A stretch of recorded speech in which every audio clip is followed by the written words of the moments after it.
Hello, friends. Very good morning. Happy Friday to all of you.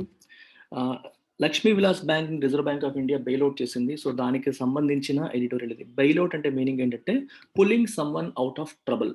ట్రబుల్లోంచి ఒక కష్టాల్లో ఉన్న వాళ్ళని కష్టాల నుంచి బయటపడేయడమే bailing out. Lakshmi Vilas bank is in trouble right now. దాని యొక్క అప్పులు ఎక్కువైపోయాయి, ఆస్తులు తగ్గిపోయాయి. బ్యాంకులకి ఆస్తులు ఏంటి? లోన్స్. సో బ్యాంకుల దగ్గర లోన్ తీసుకున్న వాళ్ళు తిరిగి పే చేయట్లేదు. సో వాటిని రైట్ ఆఫ్ చేయాల్సి వస్తుంది. అప్పులు అంటే డిపాజిట్స్ అనేవి అప్పులు అలాగే ఉన్నాయి. అందుకని లక్ష్మీ విలాస్ బ్యాంక్ ట్రబుల్లో ఉంది. అది ఇంకా దివాలా తీస్తుందా అనుకునే సమయంలో రిజర్వ్ బ్యాంక్ ఆఫ్ ఇండియా సీన్లోకి ఎంటర్ అయ్యి దాన్ని కాపాడింది. ఆ స్టోరీ అంతా మనం ఇక్కడ తెలుసుకోబోతున్నాం. So before we get into the details, let me quickly talk about the new offer that has come up for this month.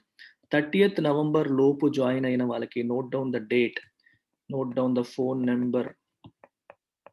UPSC infinity 30th November లోపు జాయిన్ అయిన వాళ్ళకి 5,000 రూపీస్ డిస్కౌంట్ ఉంది, of ఉంది. So 50,000కి మామూలుగా course ఉంటుంది. 30th November లోపు join అయ్యే వాళ్ళకి 45,000కే వస్తుంది. సో 50 కాదు 45,000కి వస్తుంది. ఇది కూడా 9 into 5,000, 9 ఇన్స్టాల్మెంట్స్లో మీరు పే చేయొచ్చు. యూపీఎస్సీ ఇన్ఫినిటీ అనేది మీకు prelims plus mains plus interview 3 కలిపి వచ్చే కోర్సు. దీంట్లో లైఫ్ టైం వ్యాలిడిటీ వస్తుంది. Live as well as recorded classes అందుబాటులో ఉంటాయి. డైలీ మెయిన్స్ ఆన్సర్ రైటింగ్ కూడా ఉంటుంది. కరెంట్ అఫైర్స్ కూడా included. It covers everything except optional. Optional తప్పితే మిగిలినన్ని ఇందులో కవర్ అవుతాయి. ఆప్షనల్ కావాలనుకునే వాళ్ళకి 3 ఆప్షన్స్ ప్రొవైడ్ చేస్తున్నాం. పబ్లిక్ అడ్మినిస్ట్రేషన్ నేను స్వయంగా టీచ్ చేస్తున్నాను. ఆంథ్రపాలజీ సాయిరామ్ సార్ టీచ్ చేస్తారు. సాయిరామ్ సార్ వీడియోస్ మీరు కరెంట్ అఫైర్స్ వీడియోస్ చూసి తెలిసిపోతుంది ఎంత బాగా చెప్తారు. Then Telugu literature excellent faculty Jada Seethapathi గారు అని చెప్పి ఆయన వీడియో కూడా నేను పెడతాను. ఈ 3 ఆప్షనల్స్లో మీరు ఏదైనా చూస్ చేసుకోవచ్చు. 20,000 rupees if you want to join for optional separately. Optional సెపరేట్గా జాయిన్ అయితే 20,000. యూపీఎస్సీతో కలిపి తీసుకుంటే 2 కలిపి మీకు 60,000కి వస్తాయి. సో ఇది మామూలుగా అయితే 50 కదా, ఇది 50, ఇది 20, 70 మీకు 60,000కి అందిస్తాను. ఈ 60 కూడా 10 into 6,000 మంత్కి 6,000 చొప్పున పే చేసుకోవచ్చు మీరు. సో 10 నెలలు 10 ఇన్స్టాల్మెంట్స్లో మీరు పే చేసుకొని జాయిన్ అవ్వచ్చు. So this is the date 30th November. So కేవలం 10 days మాత్రమే ఉంది. ఇంట్రెస్ట్ ఉన్న వాళ్ళు వెంటనే ఆ నెంబర్కి కాల్ చేసి మీరు ట్రయల్ క్లాసులు ఏమైనా వినాలంటే విని, లైవ్ క్లాసులు వినాలంటే విని, నన్ను ఏమైనా డౌట్స్ అడగాలంటే అడిగేసి జాయిన్ అయిపోవచ్చు. నెక్స్ట్ థింగ్ వచ్చేసి ఇండియన్ ఎకానమీ. సో ఇవాళ ఎడిటోరియల్ కూడా ఇండియన్ ఎకానమీకి సంబంధించిందే కాబట్టి ఐఎమ్ టాకింగ్ అబౌట్ ఎకానమీ. చాలామంది యూపీఎస్సీ ప్రిపేర్ అయ్యే వాళ్ళు, గ్రూప్స్ ప్రిపేర్ అయ్యే వాళ్ళు ఎకానమీ అంటేనే భయపడిపోతూ ఉంటారు. సో ఇండియన్ ఎకానమీ నా వీడియోస్ నేను చాలా చేశాను, చాలా క్లాసెస్ చెప్తున్నాను ఆల్రెడీ. కొన్ని శాంపుల్ వీడియోస్ కూడా యూట్యూబ్లో మన ఛానల్లో పెట్టాను, వాచ్ చేయండి. మీకు నచ్చినట్టయితే you can come and join my economy course. కేవలం 8,000 రూపీస్కి నేను ఆఫర్ చేస్తున్న కోర్స్ ఇది. ఇది 4 into 2,000 4 ఇన్స్టాల్మెంట్స్లో మీరు పే చేసుకోవచ్చు. నెలకి 2,000 చొప్పున. ఇలా మీరు పే చేసి ఈ కోర్స్లో జాయిన్ అవ్వచ్చు. So this is about Indian economy. In fact Indian polity కూడా నేనే చెప్తాను. హిస్టరీ సాయిరామ్ సార్ చెప్తారు. So geography Narayanamurthy sir. మీరు ఏ సబ్జెక్ట్ అయినా, ఏ యూపీఎస్సీ సబ్జెక్ట్ అయినా ఈ ఆఫర్ మీకు applicable. 8,000 rupees course fee, again live as well as recorded plus life time validity. Just like all courses. Same phone number, అదే నెంబర్కి మీరు కాల్ చేసి మీరు జాయిన్ అవ్వచ్చు. ఓన్లీ బ్యాంక్ ఎగ్జామ్స్ ప్రిపేర్ అయ్యే వాళ్ళు బ్యాంక్ ఇన్ఫినిటీకి రావచ్చు 5,000. బ్యాంక్ ప్లస్ ఎస్ఎస్సి ప్రిపేర్ అవుతున్న వాళ్ళు 7,000 రూపీస్ బ్యాంక్ అండ్ ఎస్ఎస్సి ఇన్ఫినిటీకి మీరు రావచ్చు. ఇవన్నీ మాకు వద్దు సార్, మాకు ఓన్లీ ఇంగ్లీష్ కావాలి, మేము ఇంగ్లీష్ నేర్చుకుంటాం మీ దగ్గర అనుకుంటే you can join English infinity. So English infinity వచ్చేసరికి మీకు 2,000 రూపీస్ ఫీజ్. ఈ 2,000 రూపీస్ ఫీజ్ కూడా మీకు ఏం కవర్ చేస్తుంది? గ్రామర్ కవర్ చేస్తుంది, వొకాబులరీ కవర్ చేస్తుంది, కాంప్రహెన్షన్ కవర్ చేస్తుంది. ఈ 3 వస్తాయి. ఈ 3 ఉంటే ఏ కాంపిటేటివ్ ఎగ్జామ్ అయినా మీరు క్రాక్ చేస్తారు. మీ ఇంగ్లీష్ స్కిల్స్ కూడా ఆటోమేటిక్గా ఇంప్రూవ్ అయిపోతాయి. ఈ 2 మీకు, ఈ 3 అన్నిటికంటే ఇంపార్టెంట్ ఆస్పెక్ట్స్. ఈ 3 నేను కవర్ చేస్తాను in live as well as recorded classes. ప్రతిరోజు 7 to 8 PM లైవ్ క్లాస్ ఉంటుంది. ఆల్రెడీ జరిగిన క్లాసులన్నీ రికార్డెడ్ వెర్షన్లో మీకు అందుబాటులో ఉంటాయి. సో బ్యాంక్ ఎగ్జామ్ ప్రిపేర్ అయ్యే వాళ్ళు ఎస్పెషల్లీ చాలామంది వేరే కోచింగ్ సెంటర్స్లో ఫుల్ కోర్స్ తీసుకొని కూడా ఇంగ్లీష్ కోసం నా దగ్గరికి వస్తున్నారు. సో మీరు కూడా ఇంకా ఇంగ్లీష్ అనేది మీకు ట్రబుల్ ఏరియా అయితే ఓన్లీ ఇంగ్లీష్ కోసమే రావాలనుకున్నా మీరు రావచ్చు 2,000 కట్టి. సో బ్యాంక్ వాళ్ళు కానీ, ఎస్ఎస్సి సిజిఎల్ వాళ్ళు కానీ, and UPSC aspirants Hindu paper చదవడం రావట్లేదు, మేము బిల్డ్ చేసుకోవాలనుకుంటున్నాం ఎబిలిటీ అనుకునే వాళ్ళు కానీ ఎవరైనా ఈ కోర్సులో జాయిన్ అవ్వచ్చు. ప్రశాంతి మేడం నెంబర్ మీకు కనిపిస్తుంది స్క్రీన్ పైన. ఈ నెంబర్కి కాల్ చేసి మీరు హ్యాపీగా జాయిన్ అయిపోవచ్చు. So that's about it. Without wasting further time, let's begin the show. Overall banking sector health is a concern despite the RBI's preemptive rescue efforts. ఇక్కడ మీరు అర్థం చేసుకోవాల్సింది అంటే డిస్పైట్ అంటే తెలుసు మీకు ఇన్స్పైట్ ఆఫ్ అని. ప్రియంప్టివ్ అంటే అర్థం ఏంటంటే టు ప్రియంప్ట్ అంటే టు ఫోర్ స్టాల్. స్టాల్ అంటే ఆపడం, స్టాప్ అని అర్థం. ఫోర్ అంటే ముందే ఆపడం. ప్రియంప్ట్ అంటే ఒకదాన్ని ముందే ఆపడం, దేన్ని ఒక ట్రబుల్ని ముందే ఆపడం. అంటే రిజర్వ్ బ్యాంక్ ఆఫ్ ఇండియా ఇప్పుడు ఇంటర్వ్యూని అవ్వలేదు అనుకోండి, మధ్యలో వెళ్ళలేదు అనుకోండి, ఇంకా లక్ష్మీ విలాస్ బ్యాంక్ దివాలా తీసేసేది. లక్ష్మీ విలాస్ బ్యాంక్ లో డిపాజిట్లు చేసిన వాళ్ళందరూ కూడా రోడ్డున పడిపోయేవారు. అలాంటి ఎక్స్ట్రీమ్ సిచ్యువేషన్స్ రాకుండా రిజర్వ్ బ్యాంక్ ఆఫ్ ఇండియా ఆపగలిగింది కాబట్టి దాన్ని ప్రియంప్టివ్ ఎఫర్ట్ అంటారు. So reserve bank of India తీసుకుని ఇటువంటి ప్రియంప్టివ్ రెస్క్యూ ఎఫర్ట్స్ ఉన్నప్పటికీ, రెస్క్యూ అంటే కాపాడడానికి చేసే ప్రయత్నం ఉన్నప్పటికీ, ఇవన్నీ చేస్తున్నప్పటికీ కూడా బ్యాంకింగ్ సెక్టర్ యొక్క health is a concern. Overall గా బ్యాంకింగ్ సెక్టర్ అనేది బాగాలేదు, అది కొంచెం ఆందోళన కలిగించే విషయం అని ఇక్కడ చెప్తుంది. The RBI's decision to recommend the imposition of a 1-month moratorium on Lakshmi Vilas Bank and almost simultaneously announce a draft scheme of amalgamation that entails the Indian unit of Singapore government-controlled DBS Bank taking over the capital-starved private lender marks a welcome intervention by the Reserve Bank of India or banking regulator. So beautiful sentence. దీని యొక్క ప్రతి పదాన్ని మనం అర్థం చేసుకునే ప్రయత్నం చేద్దాం. It's not a difficult thing, చాలా ఈజీగా మనకి ఇది అర్థం అయిపోతుంది. రిజర్వ్ బ్యాంక్ ఆఫ్ ఇండియా ఒక నిర్ణయం తీసుకుంది. ఏంటో నిర్ణయం? లక్ష్మీ విలాస్ బ్యాంక్ పైన 1 month moratorium విధించింది. ఓకే, 1 month moratorium విధించింది. మారటోరియం అనే పదాన్ని మనం అర్థం చేసుకునే ప్రయత్నం చేద్దాం. ఇది ఆల్రెడీ మనందరికీ తెలిసిందే, ఈ మధ్యన వింటున్నాం. Reserve bank of India moratorium అంటే మీనింగ్ ఏంటంటే అప్పు తీసుకున్న వాళ్ళు, అప్పు ఇచ్చిన వాళ్ళకి పేమెంట్ చేయడానికి కొంచెం వ్యవధి, మామూలుగా టైంకి పే చేయకుండా కొంచెం లేట్గా పే చేయడానికి అఫీషియల్గా తెచ్చుకున్న పర్మిషన్ని మారటోరియం అంటాం. మనం రీసెంట్గా చూస్తే మనకి పర్సనల్ లోన్ తీసుకున్న వాళ్ళు, హోమ్ లోన్ తీసుకున్న వాళ్ళు, ఈ లోన్స్ తీసుకున్న వాళ్ళంతా కూడా మార్చ్, ఏప్రిల్, మే, జూన్, జూలై, ఆగస్ట్ ఇలా 6 నెలలకి ఈఎంఐస్ కట్టకుండా ఆ రిజర్వ్ బ్యాంక్ ఆఫ్ ఇండియా అలో చేసింది. అండ్ మనం అందరం అప్పులు తీసుకున్న వాళ్ళమే కదా బ్యాంకుల దగ్గర. బ్యాంకుకి ఈఎంఐ కట్టాల్సిన పని లేదు, తర్వాత కట్టుకోవచ్చు, పూర్తిగా మానేయమని కాదు, తర్వాత కట్టాలి. ప్రస్తుతానికి కట్టకుండా ఉండడానికి అఫీషియల్గా మనం తెచ్చుకున్న పర్మిషనే మారటోరియం. అఫీషియల్గా రిజర్వ్ బ్యాంక్ ఆఫ్ ఇండియా మనకి అప్పుడు మారటోరియం ఇచ్చింది. ఇప్పుడు లక్ష్మీ విలాస్ బ్యాంక్కి మారటోరియం ఇచ్చిందంటే అర్థం ఏంటి? బ్యాంక్ కూడా అప్పు తీసుకునేదే కదా. మీరు ఒకసారి ఆలోచించాలి. బ్యాంక్ అనేది ఒకవైపు అప్పులు ఇస్తుంది, వాటిని మనం ఏమంటాం? లోన్స్ అంటాం.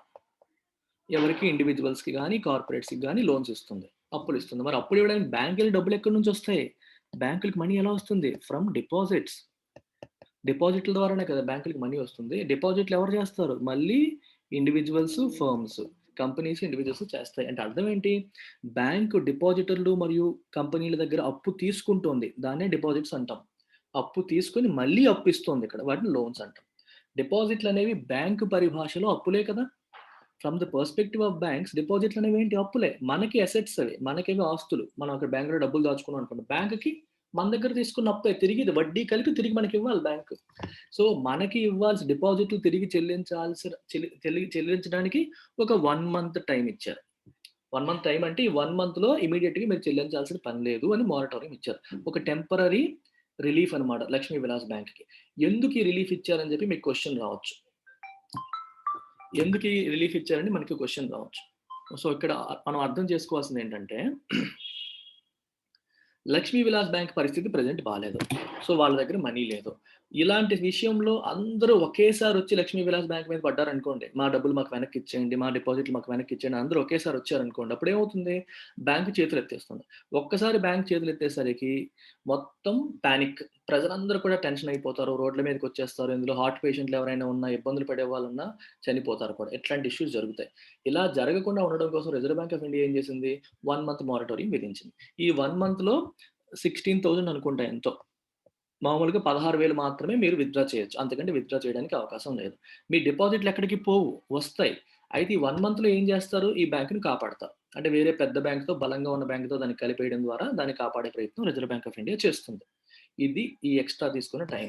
ఈ మారటోరియం ఒకవైపు విధించింది and almost simultaneously announce a draft scheme of amalgamation. Amalgamation అంటే కలపడం.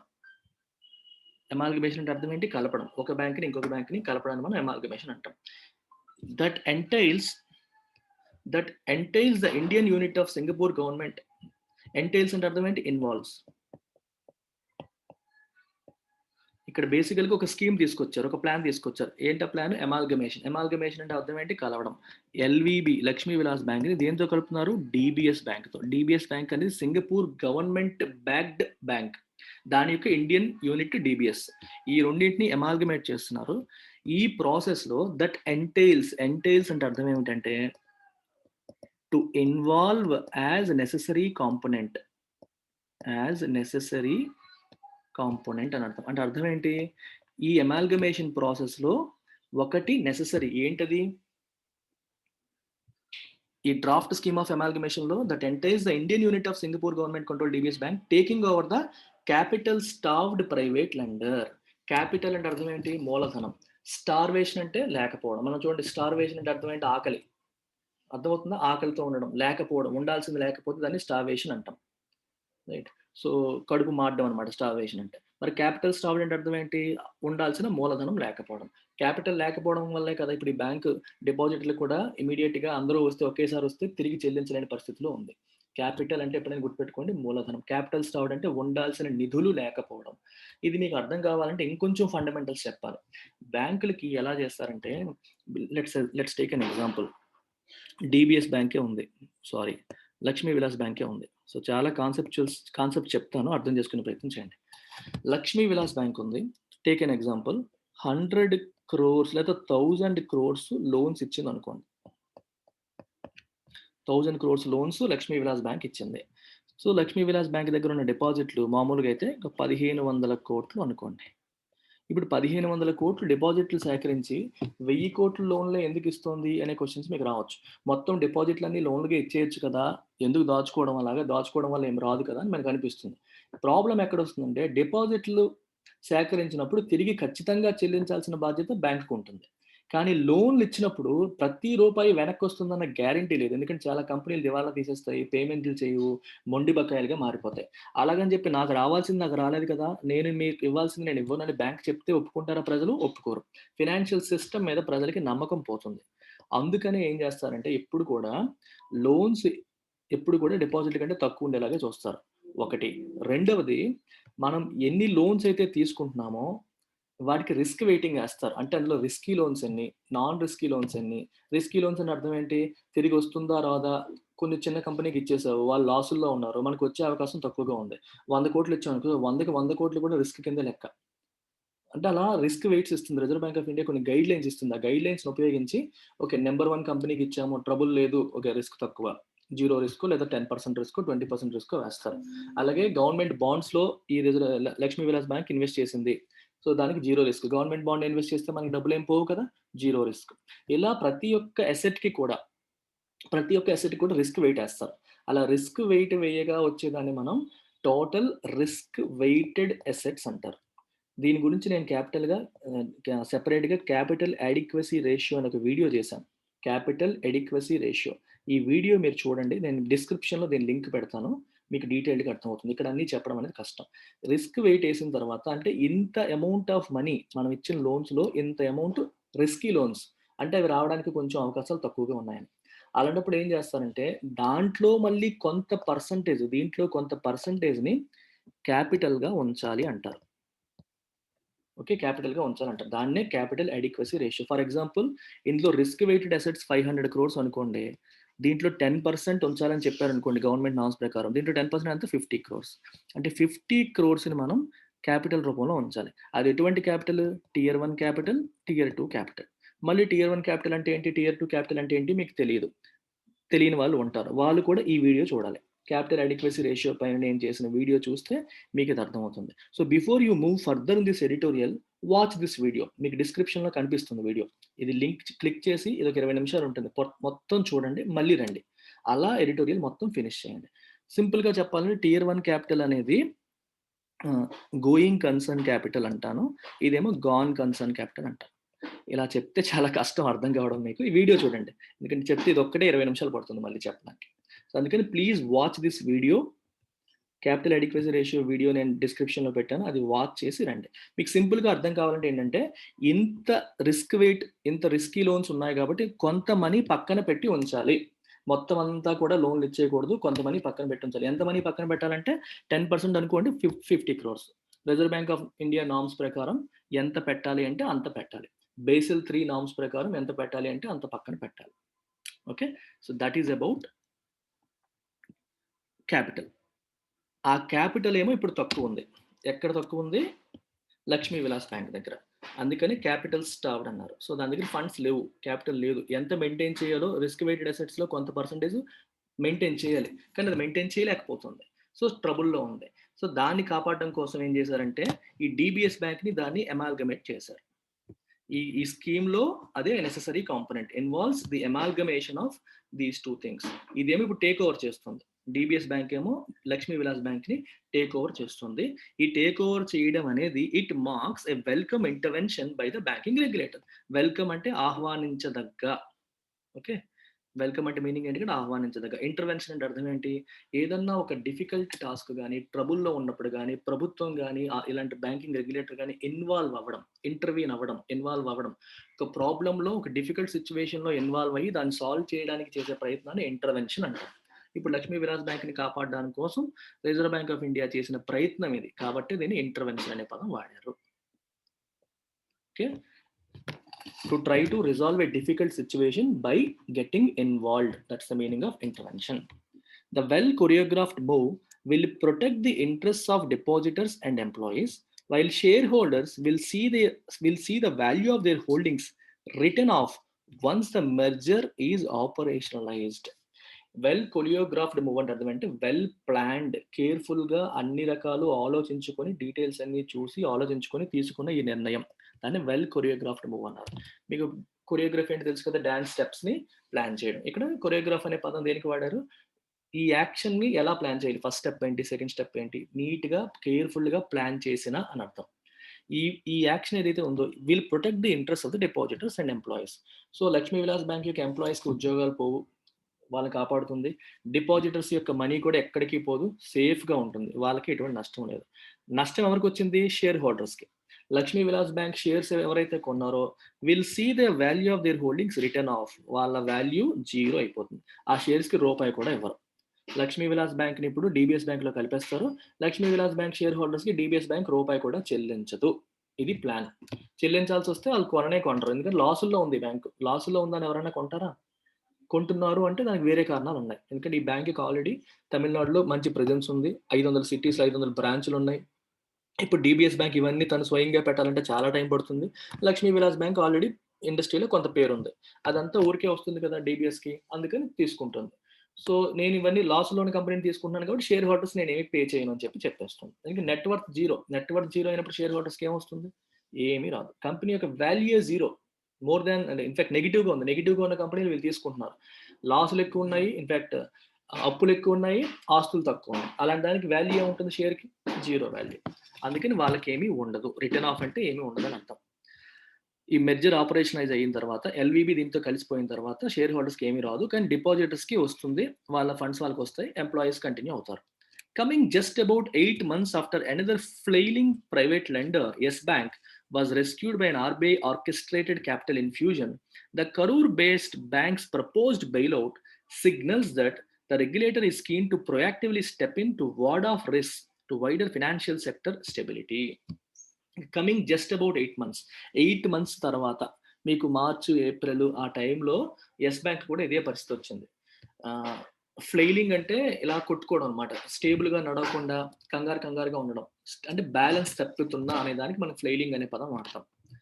అర్థమవుతుందా? అన్‌కంట్రోల్డ్‌గా వేవ్ చేయడం, అన్‌కంట్రోల్డ్‌గా కొట్టుకోవడం, ఒక బ్యాలెన్స్‌డ్‌గా ఉండలేకపోవడాన్ని మనం ఫ్లెయిలింగ్ అనే పదంతో వాడొచ్చు. అంటే యెస్ బ్యాంక్ పరిస్థితి బాలేదు, బ్యాలెన్స్ తప్పుతోంది అని చెప్పడానికి ఈ పదం వాడారు. దాన్ని కూడా రిజర్వ్ బ్యాంక్ ఆఫ్ ఇండియా కాపాడింది. ఓకే. వెల్ ఆర్కెస్ట్రేటెడ్, ఇందాక కొరియోగ్రాఫ్డ్ అన్నారు, ఇక్కడ ఆర్కెస్ట్రేటెడ్ అన్నారు. Well planned, well coordinated capital infusion. ఇక్కడ కూడా అంతే. క్యాపిటల్ దానికి తక్కువ ఉండింది. చెప్పాను కదా ఇందాక క్యాపిటల్ అంటే ఏంటి? రిస్క్ వెయిటెడ్ అసెట్స్ ఎన్నైతే ఉంటాయో దాంట్లో కొంత పర్సెంటేజ్ క్యాపిటల్‌గా మెయింటైన్ చేయాలి. అది మెయింటైన్ చేయలేనప్పుడు ఇలాంటి ప్రాబ్లమ్స్ వస్తాయి. అప్పుడు ఆ యెస్ బ్యాంక్ కూడా ఇదే సమస్య వచ్చింది. అప్పుడు ఎస్‌బీఐ రంగంలోకి దిగి దాన్ని కాపాడింది. Reserve bank of India, state bank of India రంగంలోకి దించి దాన్ని కాపాడడం జరిగింది. ఇప్పుడు Karur based banks proposed bail out signals the regulator is keen. ఇప్పుడు మన లక్ష్మీ విలాస్ బ్యాంక్‌ని కూడా బెయిల్ ఔట్ అంటే తెలుసు కదా! దాన్ని కాపాడడానికి government reserve bank of India proposal పెట్టింది. ఇది దేన్ని ఇండికేట్ చేస్తుంది? That the regulator is keen to proactively step in. ప్రొయాక్టివ్‌లు అంటే ప్రాబ్లమ్ జరగక ముందే, అది దివాలా తీయడానికి ముందే స్టెప్ ఇన్ అంటే ఇన్వాల్వ్ అయ్యి, ఇంటరాక్ట్ అవుతుంది. ఓకే. ఇన్వాల్వ్ అయ్యి టు వార్డ్ ఆఫ్ అంటే ఒక బ్యాడ్ థింగ్ జరగకుండా ఆపడం. Okay. To keep something away. ఇప్పుడు చూడండి, వార్డ్ ఆఫ్ ద ఇవిల్ అంటారు. అండ్ దెయ్యాలు పట్టేసాయి, దెయ్యాలు వచ్చాయి అంటారు చూడండి. అలాంటప్పుడు ఏమంటారంటే ఇంటికి నిమ్మకాయలు కొట్టుకోండి, మన దేవుడు పటం పెట్టుకోండి, ఆంజనేయ స్వామి విగ్రహం పెట్టుకోండి. It will ward of the evil అంటారు. అంటే దెయ్యాలు మన దరి చేరకుండా కాపాడుతుంది. ఈ ఆత్మలు మన దరి చేరకుండా కాపాడుతుంది అంటారు. వార్డ్ ఆఫ్ అంటే సంథింగ్ బ్యాడ్ ని దూరంగా ఉంచడం, దగ్గరికి రాకుండా ఆపడం. దాన్ని వార్డ్ ఆఫ్ అంటాం. ఇక్కడ కూడా అంతే. To ward off risk to wider financial sector stability. Financial sector స్టెబిలిటీకి దెబ్బలు తగలకుండా, రిస్క్ రాకుండా ఆపడం కోసం రిజర్వ్ బ్యాంక్ ఆఫ్ ఇండియా ప్రొయాక్టివ్‌గా, జరిగిన తర్వాత అయితే రియాక్టివ్ అంటాం. యాక్షన్ అయిపోయాక చేస్తే రియాక్టివ్, యాక్షన్ జరగడానికి ముందే చేస్తే ముందు చూపుతూ అంటాం కదా! Proactively step in. ఈ స్కీమ్ టు అంటే ఇంట్రెస్ట్ చూపుతోంది ప్రొయాక్టివ్‌గా స్టెప్ ఇన్ చేయడానికి. అంటే రిజర్వ్ బ్యాంక్ ఆఫ్ ఇండియా ఎప్పుడు కూడా ఒక కన్నేసి ఉంచుతుంది. ఏదైనా బ్యాంక్ ట్రబుల్‌లో ఉంది అంటే ట్రబుల్ అయిపోయి అది నాశనం అయ్యేంత వరకు వెయిట్ చేయదు. ముందే వెళ్లి దాన్ని కాపాడడానికి రెడీగా ఉంటుంది అనే సిగ్నల్ మనకి అందుతుంది దీనివల్ల. మనకి ప్రజలకి దీనివల్ల తెలుస్తుంది. ఇప్పుడు మీకు ఒక చిన్న డౌట్ వస్తుంది. ఏమవుతుంది సార్ బ్యాంక్ అలాగే ఇలా అయిపోతే? ఏమవుతుందంటే ప్రజలకి ఫినాన్షియల్ సెక్టర్ మీద నమ్మకం పోతుంది. ఒక బ్యాంక్‌లో అరే లక్ష్మీ విలాస్ బ్యాంక్‌లో వాడెవడో 5,00,000 పెట్టాడంట. బ్యాంక్ ఏమో చేతులెత్తేసింది. డిపాజిట్ల పైన రూపాయి కూడా ఇవ్వలేదు. ఈ న్యూస్ ప్రజల్లో స్ప్రెడ్ అయితే ఏమవుతుంది? People will stop putting their money in banks. బ్యాంకుల్లో డిపాజిట్లు చేయడం మానేస్తారు. ప్రజలు బ్యాంకుల్లో డిపాజిట్లు చేయడం మానేస్తే బ్యాంకులకి ఫండ్స్ ఎలా వస్తాయి? బ్యాంకుల చేతుల్లో ఫండ్స్ లేకపోతే బ్యాంకులు లోన్స్ ఎలా ఇస్తాయి? బ్యాంకులు లోన్స్ ఇవ్వకపోతే కార్పొరేట్స్‌కి ఫండ్స్ ఎలా వస్తాయి? లోన్స్ ఇస్తేనే కదా వాళ్ళు బిజినెస్ ఎక్స్‌పాన్షన్ చేస్తారు, కొత్త బిజినెస్‌లు పెడతారు. Imagine if banks are not there, మనం 90 కాదు 100% of the activities will stall, అన్నీ ఆగిపోతాయి. సొంత డబ్బులు ఎంతమంది దగ్గర ఉంటాయి బిజినెస్‌లు పెట్టడానికి? అందరూ కూడా బ్యాంక్ దగ్గర లోన్ తీసుకొని చాలా వరకు చేస్తారు. బిజినెస్ ఎక్స్‌పాన్షన్ గాని, బిజినెస్ పెట్టాలనుకున్న చాలా వరకు బ్యాంక్స్ మీద ఆధారపడతారు. If people lose trust in banks they will stop putting their money in deposits. డిపాజిట్స్‌లో పెట్టరు. డిపాజిట్స్ లేకపోతే బ్యాంక్స్ లోన్స్ ఇవ్వలేవు. బ్యాంక్స్ లోన్స్ ఇవ్వలేకపోతే కార్పొరేట్స్ గాని, ఇండివిడ్యువల్స్ గాని అవసరాల్లో డబ్బు అవసరం ఉన్న వాళ్ళకి డబ్బు అందదు. ఇదంతా కూడా ప్రాబ్లమ్ క్రియేట్ చేస్తుంది. స్టెబిలిటీకి దెబ్బతీస్తుంది. That the LVB had become a candidate for regulatory intervention was evident after its continuous losses, steady erosion of its net worth, and inability to raise fresh capital to bolster its balance sheet. Okay. That చూడండి, ఇది మొత్తం overall sentence ని ఇక్కడ that తో start చేశారు. నేను దీని తెలుగులో ఎలా చెప్తాను చూడండి. That the LVB had become a candidate for regulatory intervention. ఇదంతా సబ్జెక్ట్ ఎక్కడి నుంచి ఇదంతా అంటే ఎల్విబి రెగ్యులేటరీ ఇంటర్వెన్షన్కి, అంటే రెగ్యులేటర్ ఇంటర్వీన్ అయ్యి ప్రాబ్లమ్స్ రెస్క్యూ చేయడానికి అవసరమైన పరిస్థితుల్లోకి వెళ్ళింది. హ్యాడ్ బికమ్ అలా అయిపోయింది అనేది ఏదైతే ఉందో was obvious, clearly seen. Evident అంటే క్లియర్లీ సీన్, ఆబ్వియస్ అని అర్థం. ఆఫ్టర్ ఇట్స్ కంటిన్యూస్ లాసెస్, వరుస పెట్టి లాసులు పోస్ట్ చేస్తూ ఉంది. మార్చి 2018 నుంచి అనుకుంటా వరుసగా లాసులు వస్తున్నాయి. అప్పుడే మనకు అర్థమైపోతుంది వరుస పెట్టి లాసులు వస్తున్నాయి అంటేనే ఏదో ఒక రోజు దీన్ని రిజర్వ్ బ్యాంక్ ఆఫ్ ఇండియా కాపాడాల్సిన టైం వస్తుందిరా అని చెప్పి మనకు అర్థమవుతుంది. Study erosion of it's network. Erosion అంటే కోతకి గురవడం. ఈఆర్ఓడిఈ అంటే కోతకి గురి అవ్వడం అంటాం. సాయిల్ ఎరోజన్ అంటారు చూడండి, సాయిల్ అలా ఎరోడ్ అయిపోతూ ఉండడం. Study erosion of it's network అంటే మనకి అప్పులు పోగా ఆస్తులు మైనస్ అప్పులు నెట్వర్క్, అది తగ్గిపోతూ ఉంది. And inability to raise fresh capital. అంటే అర్థం ఏంటి? ఫ్రెష్ గా మళ్ళీ క్యాపిటల్ రైజ్ చేయాలంటే చేయలేకపోతుంది. క్యాపిటల్ రైజ్ చేయడం అర్థం ఏంటి? డిపాజిట్స్ ఆకర్షించడం లేదా బాండ్స్ ఇష్యూ చేసి దాని ద్వారా మనీని సేకరించడం. రైజింగ్ క్యాపిటల్, ఫండ్స్ రైజ్ చేయాలంటే మనం ఏం చేస్తాం? We can take loan. మనమైతే లోన్ తీసుకుంటాం. బ్యాంక్ ఏం చేస్తుంది? డిపాజిట్లు ఇస్తుంటే ప్రజలు వచ్చి పెడుతున్నారు అనుకోండి, it is able to raise money అని అర్థం. లేదు డిపాజిట్లు సేకరించలేకపోతుంది అనుకోండి, బాండ్ ఇష్యూ చేస్తుంది.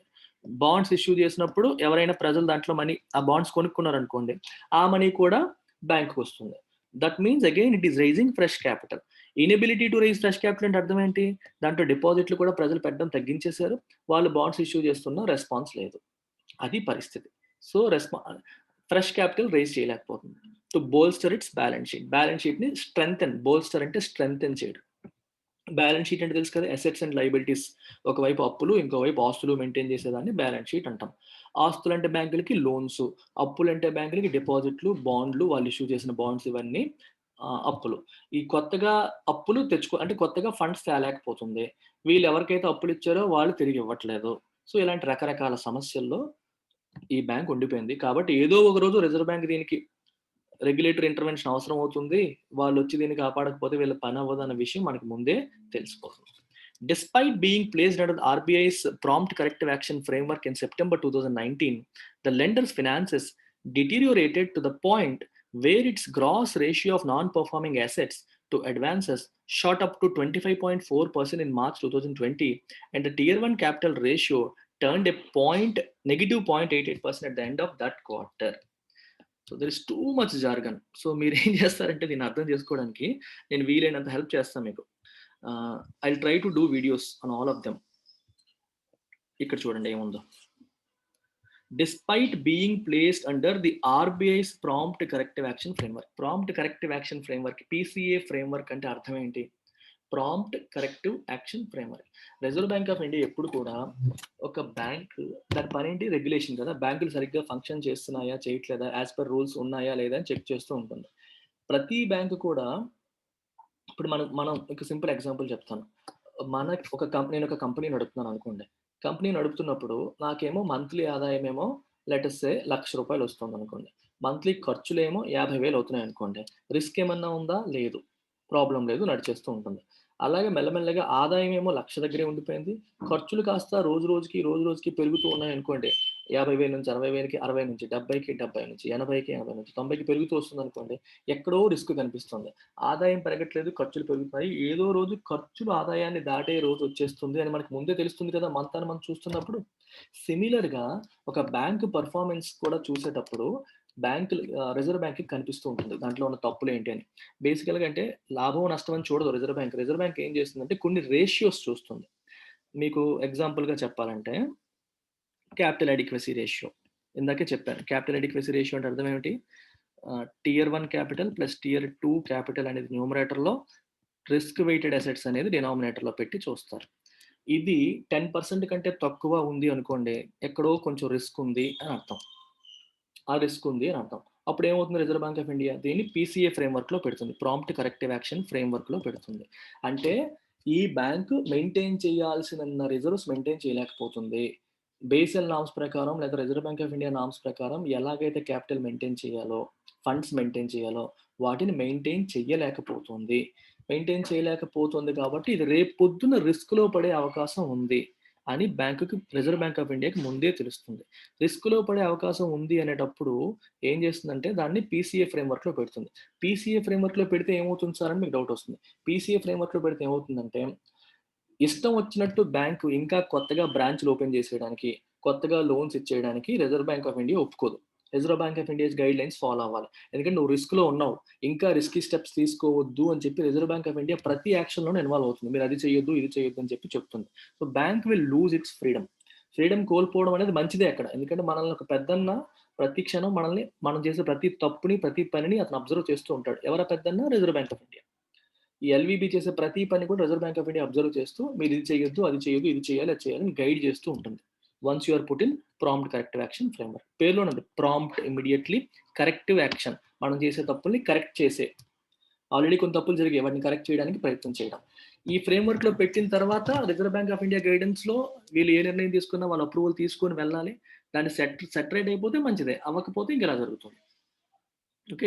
అందులో పెట్టినప్పటికీ సెప్టెంబర్ 2019లో ద లెండర్స్ ఫినాన్సెస్ డిటీరియోరేటెడ్ అంటే ఇంకా చెడిపోవడం, వర్సన్ అయిపోవడం. వాటి ఆర్థిక పరిస్థితులన్నీ కూడా ఫినాన్షియల్ ఆస్పెక్ట్స్ అన్నీ కూడా ఇంకా వర్సన్ అయిపోతూ వచ్చాయి. టు ద పాయింట్ ఎంతవరకు? Where its gross ratio of NPAs to advances shot up to 25.4% in March 2020. చూడండి, gross ratio of NPAs. NPA అంటే అర్థం ఏంటి? Non performing asset. Non performing asset అంటే అర్థం ఏంటి? అగైన్ దీని గురించి సెపరేట్ వీడియో చేశాను. మీకు లింక్ పెడతాను, అది కూడా చూడండి. బట్ ఇక్కడ లైట్‌గా చెప్తాను.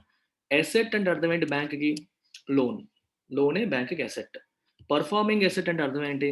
సకాలంగా మన ఈఎంఐలు, మన ఇంట్రెస్ట్‌లు మనకి చెల్లించేస్తే, అసలుతో సహా చెల్లిస్తే అది performing asset. Non performing asset అంటే అర్థం ఏంటి? మనకు రావాల్సిన ఈఎంఐలు గాని, వడ్డీలు గాని, అసలు గాని తిరిగి రాకపోతే నాన్ పర్ఫార్మింగ్ అసెట్. దీనికి క్లాసిఫికేషన్ ఉంటుంది. Standard asset, sub standard asset, loss asset, doubtful asset అని క్లాసిఫికేషన్ ఉంటుంది.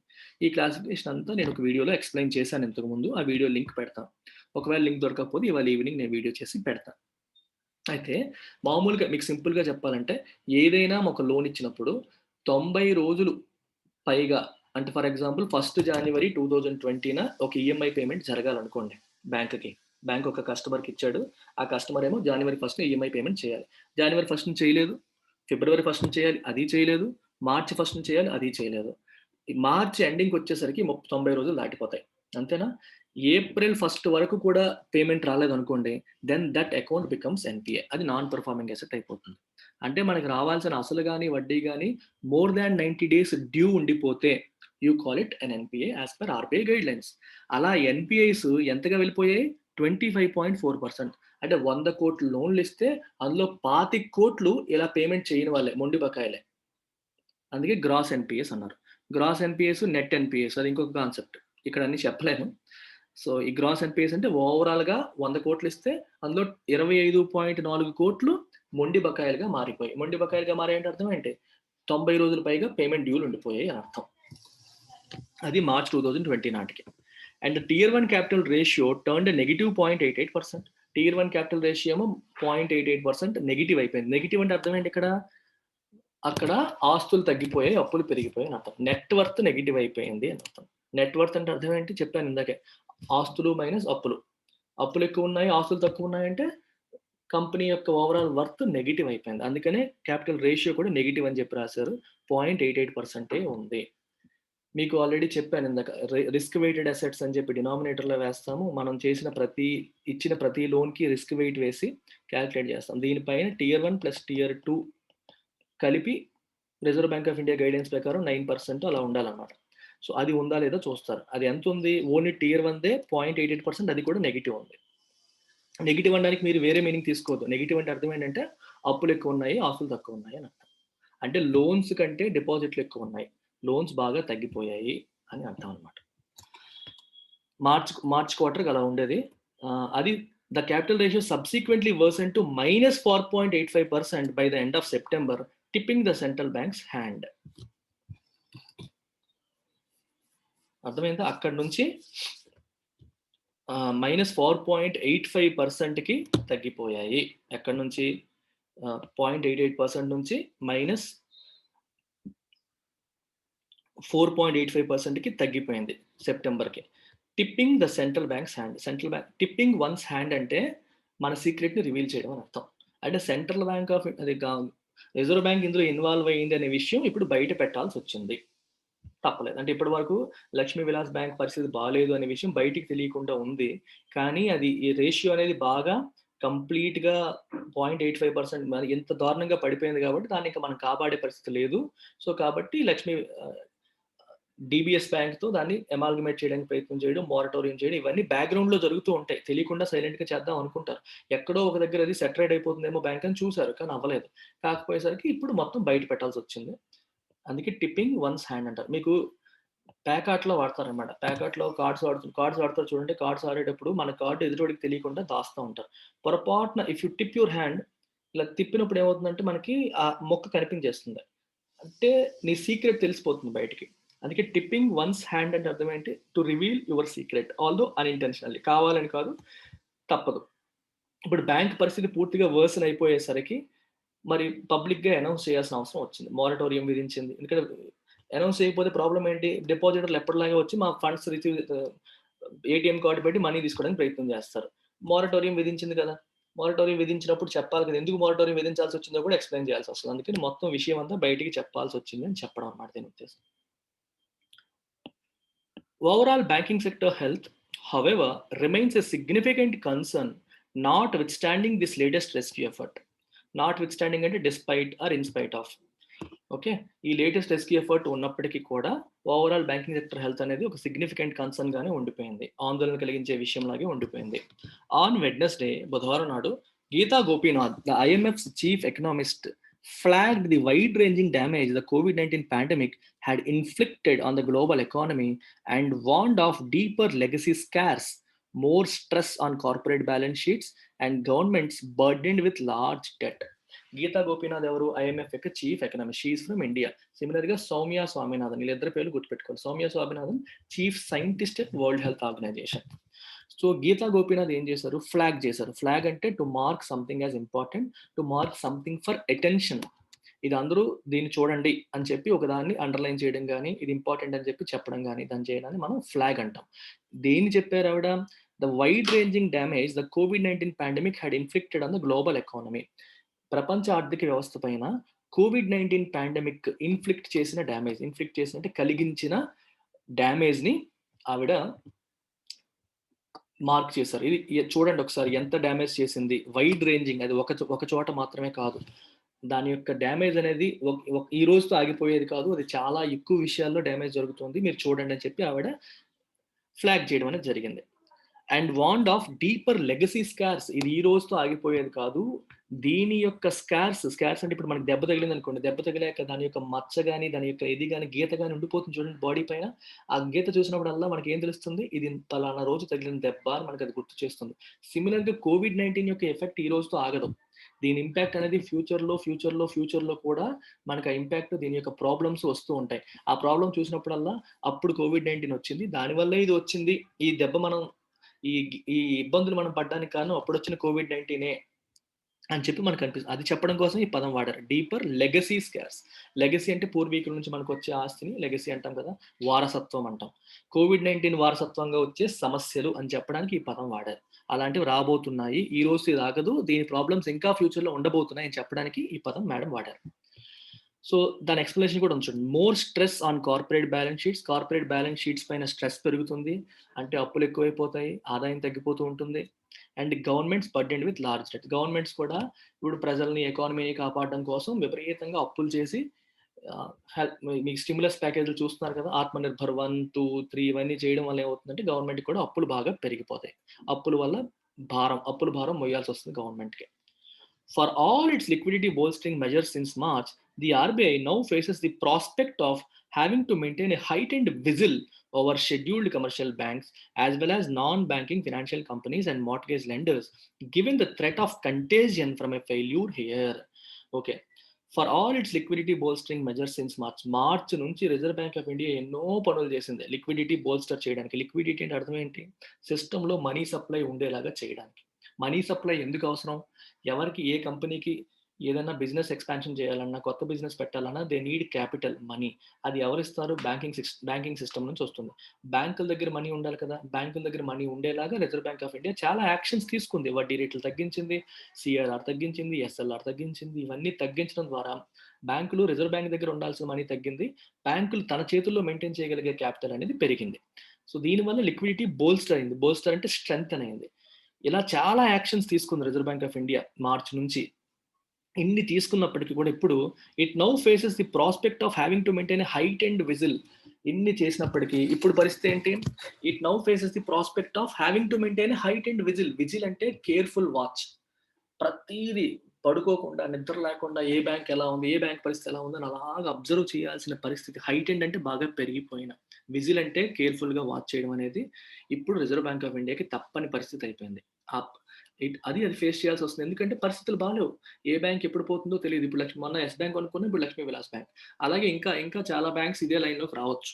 అవి ఏమైనా సరే ఫెయిల్ అయ్యాయి అంటే, డిపాజిటర్లు రోడ్డు మీదకి వచ్చారంటే అది పెద్ద పొలిటికల్ ఇష్యూ అయిపోతుంది. ప్రజలకి బ్యాంకింగ్ వ్యవస్థ పైన నమ్మకం సన్నగిలిపోతుంది. అది చాలా డేంజరస్ ఇష్యూ. కాబట్టి reserve bank of India it has to maintain a whistle over scheduled commercial banks పైన, నాన్ బ్యాంకింగ్ ఫైనాన్షియల్ కంపెనీస్ పైన, అలాగే మార్ట్గేజ్ లెండర్స్ పైన, వీళ్ళందరి పైన కూడా ఒక దృష్టి వేసి ఉంచాలి. Giving the threat of a contagion from a failure here. ఒక దగ్గర ఫెయిల్యూర్ వచ్చిందంటే అది కంటేజియన్ అవుతుంది, అంటే ఒకదానికొకటి పాకుతుంది, అంటురోగం లాగా ఒకరి నుంచి ఇంకొకరికి పాకిపోయే అవకాశాలు ఉంటాయి. కాబట్టి the Reserve Bank had in its financial stability report in July pointed out that its stress test indicated that the gross NPA ratio of commercial banks could worsen to 14.7% by March 2021 from 8.5% a year earlier if the pandemic's adverse economic impact caused the GDP to contract by 8.9% in the current fiscal. Okay, reserve bank of India ఏం చెప్తుందంటే 8.9% GDP contract అవుతుంది అని చెప్పింది current ఫిస్కల్లో. ఒకవేళ అదే అలా జరిగితే బ్యాంకుల యొక్క ఎన్పిఎస్ కూడా ఏమవుతాయి, 8.5% ఉండేవి గ్రాస్ ఎన్పిఏ రేషియో. అంటే ఓవరాల్ లోన్స్ లో ఎన్పిఎస్ ఎన్ని అని చెప్పడానికి గ్రాస్ ఎన్పిఎస్ అంటాం. 100 కోట్లు ఇస్తే 8.5 కోట్లు మొండి బకాయిలు అని అర్థం. అది 8.5% నుంచి 14.7% పెరిగిపోతుంది బై మార్చ్ 2021 అని చెప్తోంది అని తన ఫినాన్షియల్ స్టెబిలిటీ రిపోర్ట్లో చెప్పింది. వాళ్ళు చేసిన స్ట్రెస్ టెస్ట్లో వాళ్ళకి ఆ విషయం తెలిసింది అని. In October the bank forecast India's GDP would shrink by 9.5%. ఇంతకు ముందు జూలైలో చెప్పినప్పుడు 8.9% ష్రింక్ అవుతుందని చెప్పింది, ఇప్పుడేమో 9.5% ష్రింక్ అవుతుంది జీడిపి అని చెప్తుంది. అంటే జీడిపి ష్రింకేజ్ పెరిగిందని అర్థం ఏంటి, ఎన్పిఎస్ కూడా ఇంకా పెరుగుతాయని చెప్పి మనం అర్థం చేసుకోవచ్చు.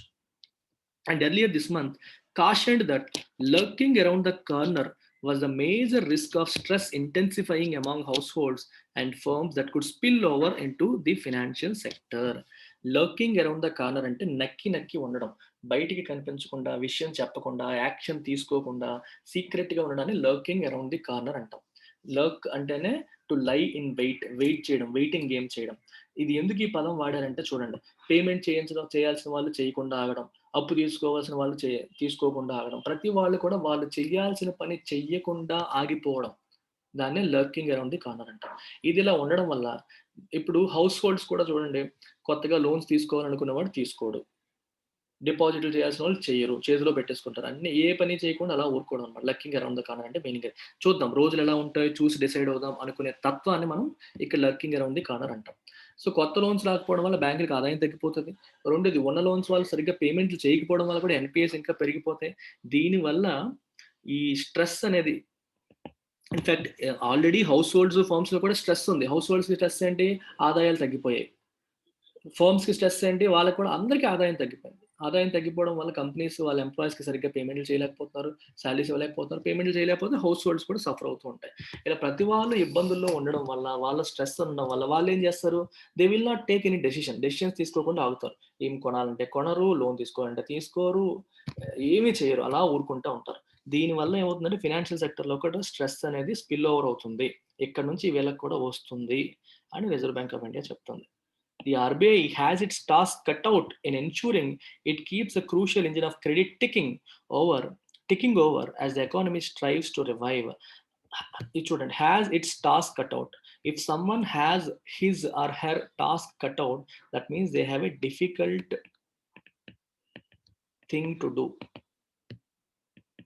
అంటే RBI has its task cut out అంటే దానికి చాలా కష్టమైన పని ఎదురుగా ఉంది అని అర్థం. ఎన్ష్యూర్ చేయడంలో, ఏం ఎన్ష్యూర్ చేయడంలో, it keeps the crucial engine of credit ticking over. If you keep something ticking over, that means you make sure that it continues. అర్థమవుతుందా? ఇక్కడ ఏది కంటిన్యూ అవ్వాలి, crucial engine of credit. Credit అంటే అర్థం ఏంటి, అప్పు. క్రూషియల్ ఇంజిన్ ఆఫ్ క్రెడిట్ అంటే అర్థం ఏంటి, అప్పు ఇచ్చేది ఎవరు, బ్యాంకులు. అంటే బ్యాంకింగ్ సిస్టమ్ ఇలాగే సర్వైవ్ అవ్వాలి, అప్పులు అంటే కంపెనీస్కి కానీ ప్రజలకు కానీ అప్పులు అవసరమైనప్పుడు అందుబాటులో ఉండేలా చెయ్యడం అనేది ఎన్ష్యూరింగ్ కదా, ఉండేలా చేయడం అనేది రిజర్వ్ బ్యాంక్కి ఒక కష్టమైన పని. హ్యాస్ ఇట్స్ టాస్క్ కట్అవుట్ అంటే మీనింగ్ అది. As the economy strive to survive, economy ఏమో ఎకానమీ మళ్ళీ పునరుజ్జీవనం, మళ్ళీ ఇంతకుముందు ఎలా ఉందో అలాగే రివైవ్ అంటే to bring back to life. ఇంతకుముందు ఎలా ఉండేదో అలాగే ఎకానమీ వచ్చే ప్రయత్నం చేస్తున్న ఈ సమయంలో ఫినాన్షియల్ సెక్టార్ని కాపాడాలి. రిజర్వ్ బ్యాంకింగ్ సిస్టమే క్రెడిట్ ఇంజిన్. ఆ ఇంజిన్ సర్వైవ్ అయ్యేలా చూడడం అనేది రిజర్వ్ బ్యాంక్ ఆఫ్ ఇండియాకి ఎదురుగా ఉన్న ఒక డిఫికల్ట్ టాస్క్ అని చెప్పి ఎండ్ చేశారు. That's it. So that's the beauty of this article. It is extremely good article. కాకపోతే చాలా టెక్నికల్ జార్గన్ ఉంది, మీకు సబ్జెక్ట్ పైన అవగాహన ఉండకపోతే చాలా కష్టం. I strongly recommend capital adequacy ratio video మీరు చూడండి. నేను క్యాపిటల్ అడిక్వసీ రేషియో ఈ వీడియో మీరు చూడండి, ఖచ్చితంగా చూడండి, నేను డిస్క్రిప్షన్లో పెడతాను. ఇది చూసిన తర్వాత మీకు అర్థమవుతుంది బ్యాంకింగ్ సిస్టమ్ యొక్క కథ ఏంటి అని. అప్పుడు మీరు ఇది చదివితే మీకు క్లారిటీ వస్తుంది. అలాగే ఎన్పిఏకి సంబంధించిన వీడియో కూడా పెడతాను. ఈ రెండు కూడా ఫస్ట్ మీరు చూసేసిన తర్వాత come back and go through the editorial once again, మీకు క్రిస్టల్ క్లియర్గా అర్థమవుతుంది. రైట్. సో ఎకానమీ క్లాసెస్ మీకు బాగా నచ్చుతున్నట్టయితే you can come and join my economy course. 9241262391. This is the number. Indian economy course fee 8,000 rupees. ఇది మీరు 2,000 per month pay చేయొచ్చు. Thank you very much.